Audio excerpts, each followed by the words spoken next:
Hello friends, ಇವತ್ತು ನಮ್ಮ kitchen ಚಾನಲಲ್ಲಿ ನಾವು ಸೋಯಾ ಚಂಕ್ಸ್ನ ಕೀಮಾ ಬಾಲ್ಸ್ ಯಾವ ರೀತಿ ಮಾಡ್ಬೋದು ಅಂತ ನೋಡೋಣ. ಮೊದಲಿಗೆ ನಾನು ಒಂದು ಸ್ವಲ್ಪ ಹೈ ಕ್ವಾಲಿಟಿ ಇರುವಂಥ ಸೋಯಾ ಚಂಕ್ಸನ್ನು ತಗೊಂಡು ಅದನ್ನು ಒಂದು ಗಂಟೆ ನಾನು ನೀರಲ್ಲಿ ನೆನೆಯೋದಕ್ಕೆ ಬಿಟ್ಟಿದ್ದೇನೆ ಫ್ರೆಂಡ್ಸ್. ನಿಮಗೆ ಬೇಗನೆ ಬೇಕಂದರೆ ಬಿಸಿ ನೀರು ಹಾಕ್ಕೋಬೇಕು. ನಾನು ತಣ್ಣೀರಲ್ಲೇ ಇದನ್ನು 1 ಗಂಟೆ ನೆನೆಸಿಟ್ಕೊಂಡಿದ್ದೇನೆ. ಅದಕ್ಕೊಂದು ಸ್ವಲ್ಪ ಉಪ್ಪು ಮತ್ತೊಂದು ಅರಶಿನ ಹಾಕ್ಕೊಂಡಿದ್ದೇನೆ. ಯಾಕಂದರೆ ಆ ಸೋಯಾ ಚಂಕ್ಸು ಒಂದು ಸ್ವಲ್ಪ ಸ್ಮೆಲ್ ಬಂದುಬಿಡುತ್ತೆ. ಅದಕ್ಕೋಸ್ಕರ ಆ ಸ್ಮೆಲ್ ಹೋಗಲಿ ಅಂತ ನಾನು ಉಪ್ಪು ಮತ್ತು ಒಂದು ಸ್ವಲ್ಪ ಅರಶಿನ ಹಾಕಿ 1 ಗಂಟೆ ಇದನ್ನು ಬಿಡ್ತಿದ್ದೇನೆ. ಯಾರಾದರೂ ನಮ್ಮ ಕಿಚನ್ ಚಾನಲನ್ನು ಹೊಸದಾಗಿ ನೋಡಿದರೆ ಈ ಚಾನಲನ್ನು ಸಬ್ಸ್ಕ್ರೈಬ್ ಮಾಡ್ಕೊಳ್ಳಿ. ಬೆಲ್ಲೈಕನ್ ಆಲ್ ಸೆಟ್ ಮಾಡಿದರೆ ನಾನು ಮಾಡೋ ವಿಡಿಯೋ ನಿಮಗೆ ನೋಟಿಫಿಕೇಷನಲ್ಲಿ ಬಂದುಬಿಡುತ್ತೆ ಫ್ರೆಂಡ್ಸ್. ಈಗ ಇದು 1 ಗಂಟೆ ಆಗಿದೆ ಫ್ರೆಂಡ್ಸ್. ಆಮೇಲೆ ಅದರಲ್ಲಿ ಒಂದು ಸ್ವಲ್ಪ ನೀರಿಲ್ಲದಂಗೆ ನಾವು ಸೋಯಾ ಚಂಕ್ಸನ್ನು ಹಿಂಡಿ ತೆಗಿಬೇಕು ಫ್ರೆಂಡ್ಸ್. ಇದು ಸಾಮಾನ್ಯವಾಗಿ ಚಪಾತಿ ಜೊತೆ ಅಂತೂ ಬೆಸ್ಟ್ ಕಾಂಬಿನೇಷನ್ ಫ್ರೆಂಡ್ಸ್. ನಿಮಗೇನಾದರೂ ಈ ವಿಡಿಯೋ ಇಷ್ಟ ಆದರೆ ಆದಷ್ಟು ಲೈಕ್ ಮಾಡಿ, ಶೇರ್ ಮಾಡಿ, ನಮ್ಮ ಚಾನಲ್ ಸಪೋರ್ಟ್ ಮಾಡಿ. ಇಲ್ಲಿ ಒಂದು 10 ಗ್ರಾಮಷ್ಟು ಗೋಡಂಬಿ ಹಾಕ್ಕೊಂಡಿದ್ದೇನೆ. ಒಂದು ಅರ್ಧ ಇಂಚಷ್ಟು ಶುಂಠಿ ಹಾಕ್ಕೊಂಡಿದ್ದೇನೆ. ನೀವು ಬೇಕಂದರೆ ಬೆಳ್ಳುಳ್ಳಿ ಶುಂಠಿ ಪೇಸ್ಟನ್ನು ಹಾಕ್ಕೋಬೋದು. ಕ್ವಾಂಟಿಟಿ ನೋಡಿಕೊಂಡು ಟೊಮೆಟೊ ಹಣ್ಣು ಹಾಕಿ ನಾನೊಂದು 2 ದೊಡ್ಡ ಟೊಮೆಟೊ ಹಣ್ಣನ್ನು ಹಾಕ್ಕೊತಿದ್ದೇನೆ. 1 ಗೆಡ್ಡೆ ಬೆಳ್ಳುಳ್ಳಿ. ಇದನ್ನಿಷ್ಟೇ ಮೊದಲು ರುಬ್ಕೊಳ್ಳೋಣ. ಇದನ್ನು ಈಸಿಯಾಗೇ ಮಾಡ್ಕೋಬೋದು ಫ್ರೆಂಡ್ಸ್. ನೀರೇನು ಹಾಕ್ಕೊಳ್ಳೋದು ಬೇಡ, ಟೊಮೆಟೊದಲ್ಲಿರುವಂಥ ನೀರಿನ ಅಂಶನೇ ಸಾಕು. ಈಗ ಇದನ್ನು ನಾನು ನೈಸಾಗಿ ರುಬ್ಕೊಂಡು ಬರ್ತೇನೆ ಫ್ರೆಂಡ್ಸ್.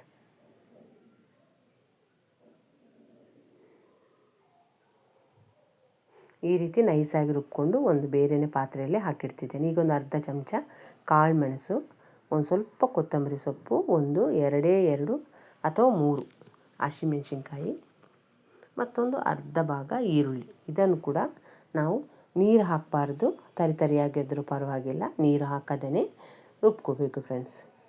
ಒಂದು ಸ್ವಲ್ಪ ತರಿಯಾದರೂ ಪರವಾಗಿಲ್ಲ.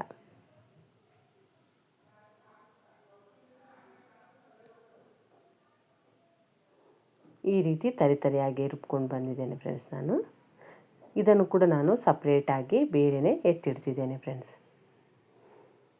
ಈಗ ಇಲ್ಲಿ ನಾನು ಈ ಹಸಿಮೆಣಸಿನ್ಕಾಯಿ ಕೊತ್ತಂಬರಿ ಸೊಪ್ಪು ಪೇಸ್ಟನ್ನು ಒಂದು ಪಾತ್ರೆಗೆ ಹಾಕ್ಕೊಂಡಿದ್ದೇನೆ. ಈಗ ಇದೇ ಮಿಕ್ಸಿ ಜಾರಲ್ಲಿ ನಾನು ನೆನೆಸಿರುವಂತಹ ಸೋಯಾ ಚಂಕ್ಸನ್ನು ಸಣ್ಣಗೆ ಪೇಸ್ಟ್ ಮಾಡ್ಕೊತೇನೆ ಫ್ರೆಂಡ್ಸ್. ಯಾಕಂದರೆ ನಾವು ಕೀಮಾ ಬಾಲ್ ಮಾಡ್ತಿರೋದರಿಂದ ಅದನ್ನೊಂದು ಸ್ವಲ್ಪ ಮಿಕ್ಸಿ ಜಾರಲ್ಲಿ ಹಾಕಿ ರುಬ್ಕೋಬೇಕು. ನೀರು ಹಾಕ್ಕೋಬೇಡಿ, ನೀರು ಹಾಕ್ಕೋಬೇಡಿ ಫ್ರೆಂಡ್ಸ್. ಅದಕ್ಕೆ ಚೆನ್ನಾಗಿ ಸೋಯಾ ಚಂಕ್ಸ್ ನೆನೆಯಬೇಕು. ಆವಾಗ ನಾವು ನೀರು ಹಾಕ್ಕೊಳ್ಳುವಂಥ ಅಗತ್ಯ ಇರೋದಿಲ್ಲ ಫ್ರೆಂಡ್ಸ್. ಇದೊಂದು ಮಿಕ್ಸಿ ಜಾರಲ್ಲಿ ಒಂದು 2-3 ಸಲ ನಾನು ಒಂದು ಸ್ವಲ್ಪನೇ ಹಾಕ್ಕೊಂಡು ಈ ರೀತಿ ನೈಸಾಗಿ ರುಬ್ಕೊತಿದ್ದೇನೆ ಫ್ರೆಂಡ್ಸ್.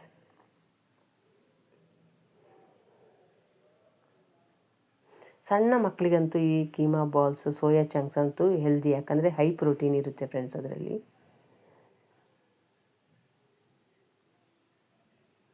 ಈಗ ಇದಕ್ಕೆ ನೋಡ್ಕೊಂಡು ಒಂದು ಸ್ವಲ್ಪ ಉಪ್ಪನ್ನು ಹಾಕ್ಕೊಳ್ಳೋಣ.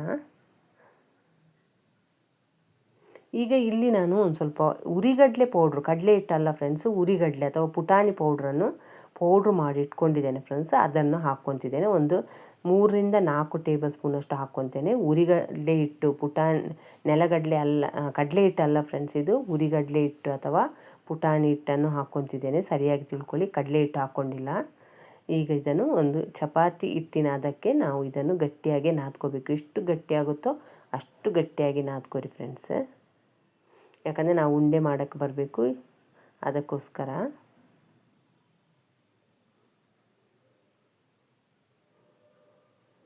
ಕಡಿಮೆ ಆದರೆ ಒಂದು ಸ್ವಲ್ಪ ಪುಟಾಣಿ ಹಿಟ್ಟನ್ನು ಹಾಕ್ಕೋರಿ. ಈ ರೀತಿ ಸಣ್ಣ ಉಂಡೆಗಳನ್ನಾಗಿ ಮಾಡ್ಕೊಂಡು ಇಟ್ಟಿರ್ತೇನೆ ಫ್ರೆಂಡ್ಸ್ ನಾನು. ಈಗ ಇಲ್ಲಿ ಒಂದು ಬಾಣಲೆನ ಗ್ಯಾಸ್ ಮೇಲೆ ಇಟ್ಟು ಅದಕ್ಕೊಂದು 2 ಚಮಚದಷ್ಟು ಎಣ್ಣೆ ಹಾಕ್ಕೊಂಡಿದ್ದೇನೆ.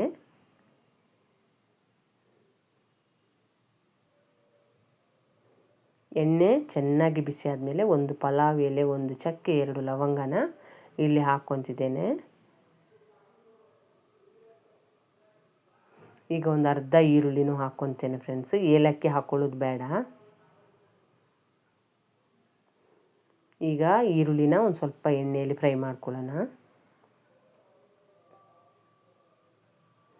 ಈ ಮೆಥಡಲ್ಲಿ ನೀವು ಸೋಯಾ ಚಂಕ್ಸಿನ ಕೀಮಾ ಬಾಲ್ಸ್ ಮಾಡಿ ಯಾವ ರೀತಿ ಬಂತು ಅಂತ ನನಗೆ ಕಾಮೆಂಟ್ ಸೆಕ್ಷನಲ್ಲಿ ತಿಳಿಸಿ ಫ್ರೆಂಡ್ಸ್. ಈ ವಿಡಿಯೋ ಇಷ್ಟ ಆದರೆ ಲೈಕ್ ಮಾಡಿ, ಶೇರ್ ಮಾಡಿ, ನಮ್ಮ ಚಾನಲ್ ಸಪೋರ್ಟ್ ಮಾಡಿ ಫ್ರೆಂಡ್ಸ್. ಈಗ ಇಲ್ಲಿ ಈರುಳ್ಳಿ ಒಂದು ಸ್ವಲ್ಪ ಫ್ರೈ ಆದಮೇಲೆ ನಾನು ರುಬ್ಕೊಂಡಿರುವಂಥ ಗೋಡಂಬಿ ಟೊಮೆಟೊ ಪೇಸ್ಟನ್ನು ಈಗ ಹಾಕ್ಕೊತಿದ್ದೇನೆ. ಇದನ್ನು ಹಾಕ್ಕೊಂಡ್ಮೇಲೆ ಒಂದು 5 ನಿಮಿಷ ಆದರೂ ನೀವು ಚೆನ್ನಾಗಿ ಬಾಡಿಸ್ಕೋಬೇಕು. ಯಾಕಂದರೆ ಟೊಮೆಟೊದು ಹಸಿ ಸ್ಮೆಲ್ ಹೋಗಬೇಕು ಫ್ರೆಂಡ್ಸ್, ಅಲ್ಲಿವರೆಗೆ ನೀವು ಬಾಡಿಸ್ಕೊಳ್ಬೇಕು.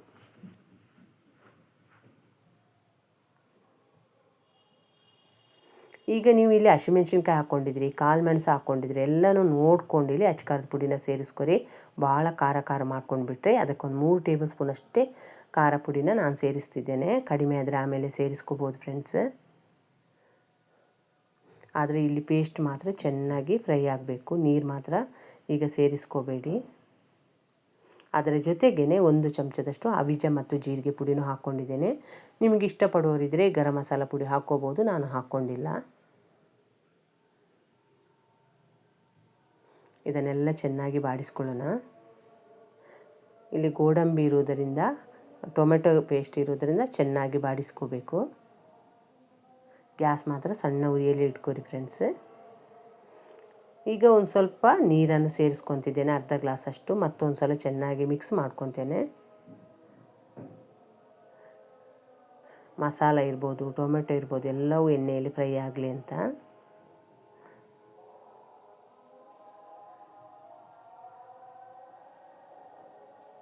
ಈಗ ಒಂದು 2 ರಿಂದ 3 ಗ್ಲಾಸಷ್ಟು ನೀರನ್ನು ಸೇರಿಸ್ಕೋಬೇಕು. ಇಲ್ಲಿ ಗ್ರೇವಿನ ನೀವು ತುಂಬ ನೀರು ಮಾಡ್ಕೋಬೇಕು ಫ್ರೆಂಡ್ಸ್. ಯಾಕಂದರೆ ನಾವು ಒಂದು 10 ನಿಮಿಷ ಆದರೂ ಸೋಯಾ ಚಂಕ್ಸಿನ ಕೀಮಾ ಬಾಲ್ಸನ್ನು ಬೇಯಿಸ್ಕೋಬೇಕಾಗುತ್ತೆ. ಅದಕ್ಕೊಂದು ಸ್ವಲ್ಪ ನೀರನ್ನು ಜಾಸ್ತಿನೇ ಸೇರಿಸ್ಕೊರಿ. ಇಲ್ಲಿ ಉಪ್ಪು ಖಾರ ಏನೇ ಕಡಿಮೆ ಆಗಿದ್ರೂ ನೀವು ಸೇರಿಸ್ಕೋಬೋದು ಫ್ರೆಂಡ್ಸ್. ಇಷ್ಟು ನೀರು ಮಾಡಿದರೂ ಅಡ್ಡಿಯಿಲ್ಲ, ಯಾಕಂದರೆ ಅದು ಕೀಮಾ ಬಾಲ್ಸ್ ಆಮೇಲೆ ಸಾರಿನಲ್ಲಿ ಕುದಿಬೇಕಂದ್ರೆ ಗಟ್ಟಿಯಾಗಿಬಿಡುತ್ತೆ ಫ್ರೆಂಡ್ಸ್. ಈಗ ಮುಚ್ಚಳ ಮುಚ್ಚಿ ಸಾರನ್ನು ಒಂದು ಕುದಿ ಬರೋವರೆಗೆ ಕುದಿಸ್ಕೊಳ್ಳೋಣ.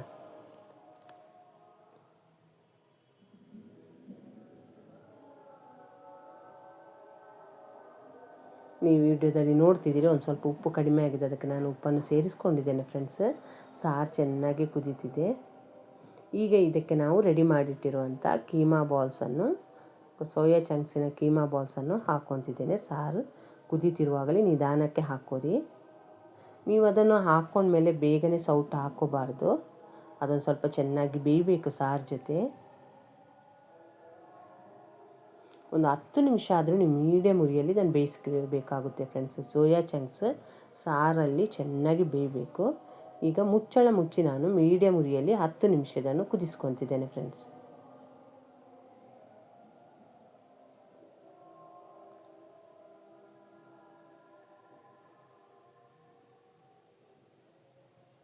ನೀವು ನೋಡ್ತಿರ್ಬೋದು, ಎಣ್ಣೆ ಬಿಟ್ಕೊಂಡು ಸಾರು ಚೆನ್ನಾಗಿ ಕುದೀತಿದೆ. ಆದರೂ ಇನ್ನೂ ಒಂದು 5 ನಿಮಿಷ ನಾನು ಸಾರನ್ನು ಚೆನ್ನಾಗಿ ಕುದಿಸ್ಕೊತೇನೆ. ಇದು ತಣ್ಣಗಾದಮೇಲೆ ಈ ಬಾಲ್ಸ್ ಎಲ್ಲ ಈ ಗ್ರೇವಿನ ಹೀರ್ಕೊಳ್ಳುತ್ತೆ ಫ್ರೆಂಡ್ಸ್. ಉಪ್ಪು ಕಡಿಮೆ ಆಗಿದ್ದರೆ, ಖಾರ ಕಡಿಮೆ ಆಗಿದ್ದರೆ ನೀವು ಸೇರಿಸಿ. ಕೊನೆಯಲ್ಲಿ ಕೊತ್ತಂಬರಿ ಸೊಪ್ಪು ಅಥವಾ ಕಸೂರಿ ಮೇಥಿನ ಹಾಕ್ಕೋಬೇಕು. ನಾನು ಕಸೂರಿ ಮೇಥಿನ ಹಾಕ್ಕೊಂಡಿದ್ದೇನೆ. ಆದರೂ ಒಂದು ಸ್ವಲ್ಪ ಕುದೀತಾ ಇರಲಿ ಅಂತ ಗ್ಯಾಸನ್ನು ಸಣ್ಣ ಉರಿಯಲ್ಲಿ ಇಟ್ಟಿದ್ದೇನೆ ಫ್ರೆಂಡ್ಸ್. ಯಾವ ರೀತಿ ಕೀಮಾ ಬಾಲ್ಸ್ ರೆಡಿಯಾಗಿದೆ ಅಂತ ನೋಡಿದಿರಲ್ಲ ಸೋಯಾ ಚಂಕ್ಸಿಂದು. ಈ ವಿಡಿಯೋನ ನೀವು ನೋಡಿದ್ದಕ್ಕೆ ನಿಮಗೆ ತುಂಬ ಧನ್ಯವಾದಗಳು ಫ್ರೆಂಡ್ಸ್.